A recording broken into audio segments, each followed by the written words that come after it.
अखण्डमण्डलाकारं व्याप्तं येन चराचरं तत्पदं दर्शितं येन तस्मै श्रीगुरवे नमः। तस्मै श्रीगुरवे नमः।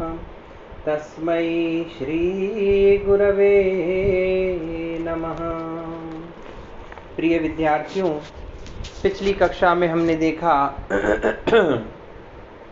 महर्षि मनु ने ब्रह्मचारियों के लिए व्रत इत्यादि के निर्देश दिए और ये भी कहा है कि जब तक ब्राह्मण वेद मंत्र इत्यादि का अध्ययन न करे, वेदों का उच्चारण न करे, वेदों का अध्ययन न करे और जब तक कि उसका यज्ञोपवीत संस्कार न हो जाए, बिना यज्ञोपवीत संस्कार के वह ब्राह्मण वेद मंत्रों का अधिकारी नहीं है।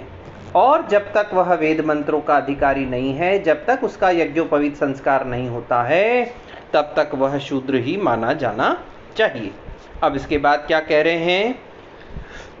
यद यस्य विहितम चर्म यत सूत्रम या च मेखला यो दंडो यच्च वसनम तत् तत् अस्य व्रतेष्वपि। अन्वय देखिए इसका। यस्य यत चर्म सूत्रम विहितम या च मेखला यह दंडः यच्च वसनम विहितम तत् तत् अस्य व्रतेषु अपि। जो जिसका, जिस वर्ण के ब्रह्मचारी का जो चर्म अर्थात चमड़ा इत्यादि का वस्त्र, यत सूत्रम जो मेखला इत्यादि का सूत्र है, जो यज्ञोपवीत का सूत्र है, या च मेखला और जो मेखला निर्धारित है, यह दंडः जो दंड निर्धारित है, हाथ में रखने वाला डंडा निर्धारित है, यच्च वसनम विहितम और जो उसके वस्त्र इत्यादि निर्धारित हैं, तत् वे सब इसके व्रतों में भी मानने चाहिए, जानने चाहिए। देखिए, ब्रह्मचारी जब यज्ञोपवीत संस्कार से संस्कृत होकर गुरु के आश्रम में आता है, तब उसके लिए कुछ वस्त्र इत्यादि के नियम बनाए गए हैं। तो कहते हैं कि जो जिस वर्ण के लिए, ब्राह्मण क्षत्रिय वैश्य वर्ण के लिए जो जो सूत्र बनाए गए हैं, जो जो नियम बनाए गए हैं, उन्हीं नियमों का पालन ब्रह्मचारी जीवन के पश्चात जब गृहस्थ वानप्रस्थ और सन्यासी जीवन में प्रवेश करे और जब व्रत इत्यादि का आचरण करे, तो उस समय भी उसको यही उपाय करने चाहिए। देखिए, इसी मनुस्मृति के द्वितीय अध्याय के 41वें श्लोक से हम पढ़ चुके हैं कि ब्रह्मचारी क्षत्रिय और वैश्य को काले मृग का, रुरु मृग का, बकरे के चर्म का वस्त्र ओढ़ना चाहिए और क्रमशः सन का, रेशम का और भेड़ के बालों के वस्त्र पहनने चाहिए। फिर कहा कि भैया उनकी मेखला कैसी होनी चाहिए? कनकती जो है वो ब्राह्मण की मूंज की बनी हुई होनी चाहिए, क्षत्रिय की मेखला की बनी हुई और वैश्य की मेखला की बनी हुई होनी चाहिए। क्षत्रिय की मेखला जो है वो मूर्वा की बनी हुई और वैश्य की मेखला जो है वो सन से बनी हुई होनी चाहिए। फिर आगे कह दिया कि इन मूंजा इत्यादि के लाभ होने पर कुछ अश्वंतक और बलवज से बना दीजिए। फिर उनके लिए यज्ञोपवीत के लिए भी कहा है कि ब्राह्मण का यज्ञोपवीत कपास का होना चाहिए, क्षत्रिय का सन का होना चाहिए, वैश्य का भेड़ के बालों का होना चाहिए, ऊन का होना चाहिए। फिर कहा कि भाई दंडा कैसा होना चाहिए? ब्राह्मण का बिल्व और पलाश का होना चाहिए, क्षत्रिय का वट और खदिर का होना चाहिए और वैश्य का पेलव और उदुम्बर का होना चाहिए।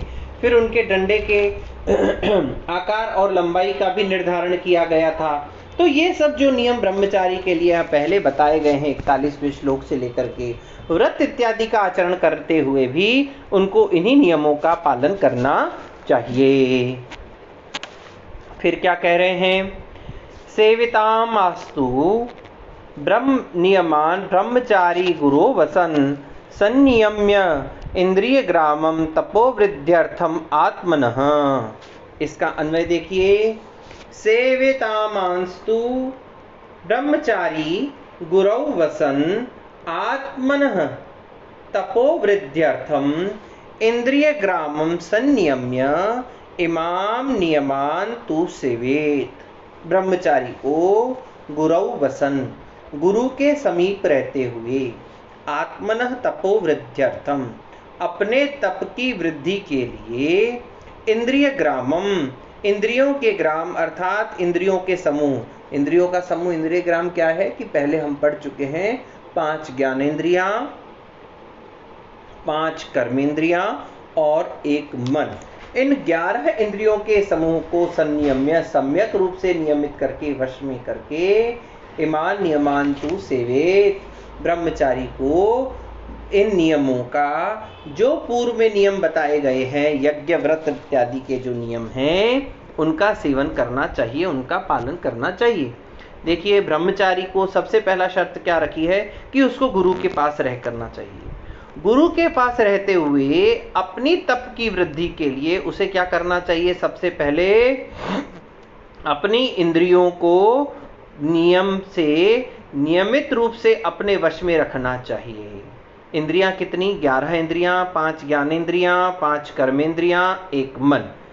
तो इन 11 इंद्रियों को अपने वश में करके और उसके पश्चात विभिन्न प्रकार के नियमों का पालन करना चाहिए। नित्यं स्नात्वा शुचि कुर्यात्, देवर्षि पितृतर्पणम, देवता अभ्यर्चनम चैव, समिधा धानम एव च। आगे इसका अन्वय देखिए क्या कह रहे हैं। नित्यम स्नात्वा शुचि देवर्षि, देवर्षि पितृतर्पणम, देवता अभ्यर्चनम च, समिधा धानम एव च कुर्यात्। ब्रह्मचारी को नित्य ही शुचि पवित्र होकर के, स्नात्वा स्नान करके पवित्र होकर के, देवर्षि देवर्षियों का, पितृ और पितरों का तर्पण करना चाहिए। देवताओं का, ऋषियों का और पितरों के लिए तर्पण करना चाहिए। देवता अभ्यर्चनम, देवताओं का पूजन। समिधा आधान, समिधा कहते हैं यज्ञ की लकड़ी, हवन में जलाई जाने वाली जो लकड़ी होती है उसको समिधा कहा जाता है। तो समिधा का आधान, आधान मतलब रखना, तो समिधा कहाँ रखी जाएगी? यज्ञ कुंड में। तो यज्ञ कुंड में समिधा रखने से क्या तात्पर्य है? यहाँ पर यज्ञ किया जाना चाहिए। तो ब्रह्मचारी को नित्य ही स्नान इत्यादि से पवित्र होकर के, स्नात्वा शुचि ही, स्नान करके पवित्र होकर के, ये देखिए यहाँ पवित्रता 2 प्रकार की मानी गई है। शुचि एक आंतरिक पवित्रता जो मन इत्यादि से संबंधित है, एक बाह्य पवित्रता जो शरीर से संबंधित है, शारीरिक शौच और मानसिक शौच दोनों से पवित्र होकर के देवताओं, ऋषियों और पितरों का उसे तर्पण करना चाहिए। तत्पश्चात देवता अभ्यर्चनम, देवताओं का अभ्यर्चन, पूजा, उपासना इत्यादि करके, और समिधा आधानम, समिधाओं का आधान अर्थात यज्ञ हवन इत्यादि करना चाहिए। फिर क्या कह रहे हैं? वर्जयेन मधु मांसम च गंधम माल्यम रसान स्त्रियः, शुक्तानि यानि सर्वाणि प्राणिनाम चैव हिंसनम। अब ब्रह्मचारियों के लिए निषेध कर्म का बता रहे हैं। अभी तक हमारे साथ में क्या था? विधि कर्म बता रहे थे। देखिए, स्मृति शास्त्र, धर्मशास्त्र जो है वो वर्णाश्रम धर्म के विधि और निषेधों का प्रतिपादन करते हैं। अभी हमने ब्रह्मचारी के लिए विधि देख ली है, अब निषेध के नियमों को पढ़ेंगे। वर्जयेन, अब इसका अन्वय देखिए।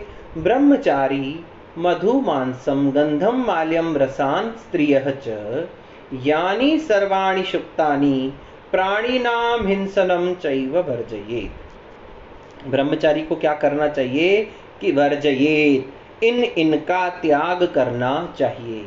किनका त्याग करना चाहिए? सबसे पहले कहा मधु, मधु से तात्पर्य क्या है यहाँ पर? शहद। फिर कहा मांस, अर्थात उसे किसी भी प्रकार का मांसाहार नहीं करना चाहिए। गंध, विभिन्न प्रकार के इत्र पुष्प इत्यादि की जो गंध है उससे भी उसको दूर रहना चाहिए। माल्यम, माला इत्यादि विभिन्न प्रकार के श्रृंगार के जो साधन हैं, माला से तात्पर्य श्रृंगारिक वस्तुएं, माला इत्यादि को भी परे रहना चाहिए।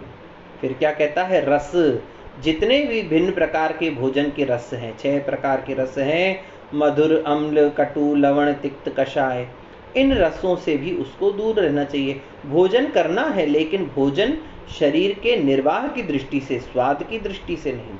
तो उन रसों का त्याग कर देना चाहिए। स्त्रियः च, और स्त्रियों से भी त्याग करना चाहिए, क्योंकि उनके ब्रह्मचर्य का खंडन हो जाता है स्त्रियों के संग से। तो मधु का, मांस का, विभिन्न प्रकार के सुगंधित द्रव्य, सुगंधित पदार्थ, सुगंधित वस्तुओं का, माला इत्यादि का अर्थात श्रृंगारिक वस्तुओं का, विभिन्न प्रकार के रसों का, स्त्रियों का, और यानि सर्वाणि शुक्तानि, जो सारे के सारे शुक्त पदार्थ हैं। शुक्त पदार्थ अर्थात खट्टे किए गए पदार्थ, जैसे सिरका इत्यादि।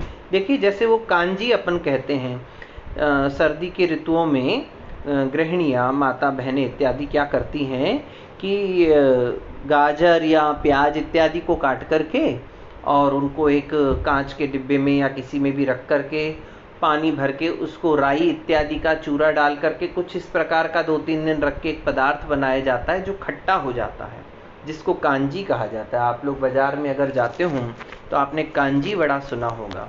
वो कांजी जो है, मीठे पदार्थ को रासायनिक क्रियाओं के द्वारा, राई इत्यादि, सिरका इत्यादि के द्वारा डाल करके खट्टा किया जाता है। और तो और छोड़िए, आप कभी कहीं भोजनालय इत्यादि में जब भोजन करने के लिए जाते हैं तो वहाँ आपके पास भोजन के साथ में एक अलग प्रकार के लाल या गुलाबी रंग के प्याज दिए जाते हैं। कभी आपने उनको खाया है? उनका स्वाद खट्टा सा होता है। तो उन्हें कैसे वो वैसे किया गया है, तो उनमें उस प्रकार का सिरका या कुछ खट्टी चीज डाल करके उनके स्वरूप को बदला गया है। तो ये जो बदला हुआ स्वरूप है, खट्टा वाला जो स्वरूप है, सिरके इत्यादि के स्वाद वाला, इसको शुक्त कहा जाता है। तो ब्रह्मचारी को इस शुक्त पदार्थों का भी त्याग करना चाहिए। एक बार फिर देखिए, ब्रह्मचारियों को मधु का, शहद का, मांस का, गंध, विभिन्न प्रकार के सुगंधित द्रव्य, सुगंधित पदार्थों का, माल्यम, माला इत्यादि अर्थात श्रृंगारिक वस्तुओं का, रसान, भोजन के विविध प्रकार के रसों का, स्त्रियों का, और शुक्त पदार्थ अर्थात खट्टे पदार्थों का भी त्याग करना चाहिए। यहाँ शुक्त से एक तात्पर्य और भी है, जो हम अचार इत्यादि खाते हैं वह भी शुक्त पदार्थों में ही आता है। तो ब्रह्मचारी के लिए इन अचार और चटनी इत्यादि का भी निषेध किया गया है। क्यों किया गया है? क्योंकि ऐसी अवस्था में ब्रह्मचारी को ब्रह्मचर्य का पालन सबसे महत्वपूर्ण होता है।